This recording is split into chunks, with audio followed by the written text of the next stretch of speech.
Ibudhou Thangjing Chingdon leiba Ibudhou Thangjing khuvam da Kuki Zo phurup ke meeoi singna Achouba cross ama Nouhounana Yungshillakpa asina Meitei singi thamoida aduki matik khoirang khoishaonahalle Thangjing chingda leiba Ibudhou Thangjing khuvam ase leingakna lining laishon gi aseng mafam ni haida lauthokpa leikrabani adubu mamang chehigi metang ahumdagi haurakhiba irang asiga mari leinaba manba maongda Ibudhou Thangjing khuvam da Kuki Zo phurup ke meeoi singna mamang chehida ahanbo ina cross ama yungshillakhe Thawong aduna maram oiraga Meitei singi thamoida khoirang khoishaonahanbaga loinana Achouba wathok ama oirakhe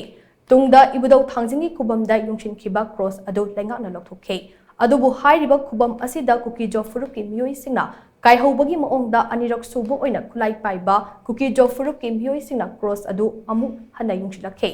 oirakliba fibam aduki matangda Meitei gi CSO singna case file toba yauna leingakta haijabadagi cross yungbada chenariba meeoi sing adugi mathakta hengle police station ki ose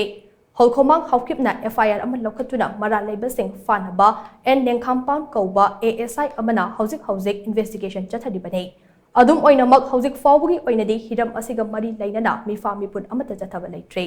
Fibam sing ase leina ngarang ase Kuki Zo phurup ki YouTube channel ama oiba TC network kauba amagi ground report haiba local news amada Ibudhou Thangjing ki khubamda ahumlak suba oina cross amamuk yungshillakpagi report ama social media da viral oirakhe ground report adu TC network na haukiba tha January tang 15 da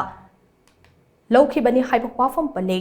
viral oirakhiba TC network ki ground report adu ngasi ayuk chawrakna pung 10 khare helakpa adwaida YouTube tagi lauthokhe TC network ki ground report aduda Kuki Zo phurup ki meeoi singna phongdokkiba wafam sing adu khangdoknabagi damak TOMTV na Kuki Zo gi lon ningthina khangba meeoi ama ngasi unakhe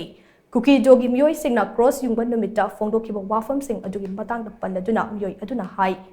cross yungliba mafam asi lukhai area gi manung chale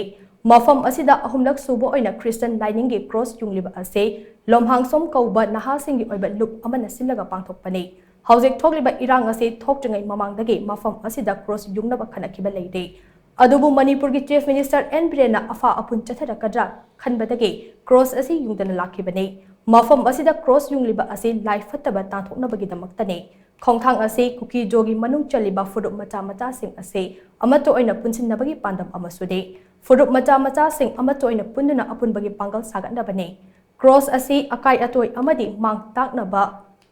Ngakpigani taktanaba khulai paiba meeoi singna ngak senbagi thodang lori haiba wafam sing ground report aduda phongdokli haina meeoi aduna makha tarakhe ahum subo ina ngarang yungliba cross adugi manakta notice board amasu thele maduda lomhangsom hairiba loop asina cross ase kanagumba singna akai atoi thokhanba thengnarabade ahekpa jerak pigani haina thare